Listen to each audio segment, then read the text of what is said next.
اگه عاشق سفر به کشورهای اروپایی هستی، یکی از زیباترین مناطق جهان کشور هلنده که حتما باید سفر کنی.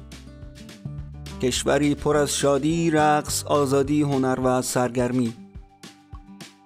هلند کشوری با بیش از 17 میلیون جمعیت در اروپای غربی در همسایگی بلژیک و آلمان قرار داره. حکومتش پادشاهی مشروطه که شاه و ملکه نقش اساسی در حکومت نداره و بیشتر نماد وحدت ملی هستند. مردم هلند با آزادی که دارن باعث شدن بیشتر کشورها بهشون حسادت کنن، چرا که همچنان دوران طلایی این کشور ادامه داره و به بهترین شکل از لحظات خودشون استفاده میکنن. مردم این کشور به زبان هلندی صحبت میکنن و این زبان تا حدودی به زبان آلمانی شباهت داره. بیشتر اونا به زبان انگلیسی مسلطن و بیشتر از نیمی از جمعیت هلند مسلط به زبان آلمانی هم هستن. هلند به دلیل اقتصاد قوی، موقعیت جغرافیایی، آب و هوای عالی، نرخ بیکاری پایین، سطح درآمد بالا و در مجموع به دلیل فراهم کردن شرایط زندگی ایدئال تبدیل به یکی از برترین کشورهای مهاجرپذیر در دنیا شده. به طوری که در یک رتبه‌بندی جدید که کیفیت زندگی مهاجران در کشورهای مختلف رو ارزیابی کرده، هلند در میان 10 کشور برتر جهان برای زندگی و کار بوده و از کشورهایی مثل فرانسه و آلمان هم رتبه بهتری داشته. بیشتر خاک این کشور پایین‌تر از سطح دریا قرار داره و به خاطر همین لقب ندرلند رو از زبان انگلیسی گرفته و در واقع هیچ کوهی توی این کشور دیده نمیشه. پایتخت این کشور شهر آمستردام که به همراه شهر روتردام پر جمعیت ترین شهرهای هلند هستند. گردشگران زیادی سالانه از این دو شهر دیدن میکنن، چرا که شهرت بالایی داره و رویدادهای زیادی برگزار میشه. در شهر آمستردام منطقه‌ای به نام رد لایت وجود داره که بسیار مشهوره. در واقع کسی نیست که به شهر آمستردام بره و از رد لایت دیدن نکنه. در این منطقه کاباره ها، فروشگاه های جنسی، فاحشه‌خونه ها قرار دارن و به خاطر چراغ های قرمزی که داره معروف به این اسمه. در کشور هلند روسپیگری قانونیه و دختران و پسران با لباسهای نامناسب مثل کالاهای پشت ویترین به نمایش گذاشته میشن.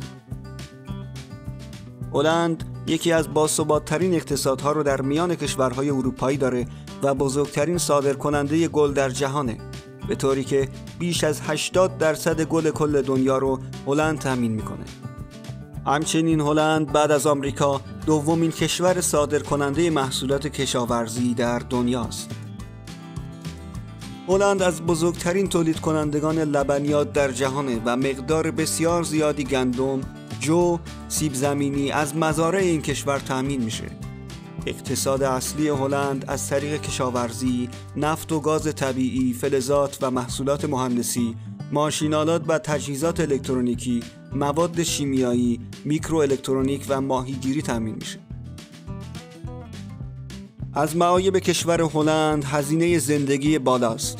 متوسط هزینه زندگی در هلند زیاده، اما به دلیل سطح درآمد بالا زندگی در این کشور مقرون به صرفه است. شهرهایی مثل روتردام، لاهه و آمستردام از بهترین شهرها برای زندگی در این کشور هستند. هزینه زندگی در هلند برای دانشجویان شامل هزینه اقامت، غذا، حمل و نقل، کتاب، لباس و فعالیت‌های اوقات فراغت و برای پوشش این هزینه‌ها ماهانه حداقل 800 تا 1200 یورو نیاز دارید. کشور هلند همچون کشورهای سوئد، دانمارک، نروژ در دهه‌های اخیر تبدیل به یک کشور چند فرهنگی شده. جمعیت زیادی از کشور هلند رو خارجی‌ها تشکیل میدن و اختلاف فرهنگی در شهرهایی مثل آمستردام بیشتر دیده میشه. هلند با اینکه کشور کوچیکیه اما مملو از نبات‌های مشهور جهانیه. زمین‌های لامپ، آسیاب‌های بادی، بازارهای پنیر، کفش‌های چوبی، ظروف سفالی و هزاران دوچرخه در سطح شهرهای هلند دیده میشه. بر اساس آخرین آمار منتشر شده، حدود 51% از مردم کشور هلند از دین خاصی پیروی نمی‌کنند. حدود 39% اونها مسیحی، 24% کاتولیک، 15% پروتستان 5% مسلمانان و مابقی پیرو سایر ادیان و گرایشات مذهبی هستند. مسلمانان کشور هلند اکثرا مراکشی و ترکیه‌ای و جمعیت قابل ملاحظه‌ای از کشور رو تشکیل میدن که در شهرهای مختلف این کشور پراکنده شدند. هلند کشوری فوق‌العاده متنوع با سواحل زیبا، شهرهای قرون وسطایی و شهرهای مدرن سرشار از پویایی طبیعی و فرهنگیه. جالبه که بدونید اکثر مدارس ابتدایی و متوسط هلند رایگانه و والدین هزینه اندکی میپردازند. زبان هلندی ساده ترین زبان برای یادگیری انگلیسی زبانانه. در این کشور مواد شیمیایی و آنتیبیوتیک کمتری در غذاها دیده میشه و مردم تحرک بیشتری دارند. این کشور با نرخ پایین حبس، قتل، جنایات خشونت آمیز، تأثیر تروریسم و درگیری‌های داخلی شهرت جهانی داره. میانگین قد مردان هلندی 184 سانتی متر و متوسط قد زنان 170 سانتی متره. در ادامه ویدیو با چند تا از جذابترین جاذبه‌های دیدنی هلند آشنا میشیم. کانال‌های آمستردام و جردن. به میزان زیبایی آبراه‌های ونیز، کانال‌های آمستردام هم زیباست که بخشی از ماندگارترین خاطرات رو برای هر گردشگری رقم میزنه. قایق سواری، عکاسی، بازدید از موزه‌های مهم تنها بخشی از زیبایی شهر آمستردام و کانال جردنه. باغ اروپای هلند بخشی از جاذبه‌های هلنده که در نزدیکی شهر لیسه واقع شده. در این باغ 70 هکتاری 70 گونه مختلف از گل‌های لاله کاشته میشه که در ماه آوریل به اوج زیبایی خودشون میرسن. موزه ملی هلند که از سال 1809 مشغول جمع‌آوری آثار هنری و آثار باستانی نادره.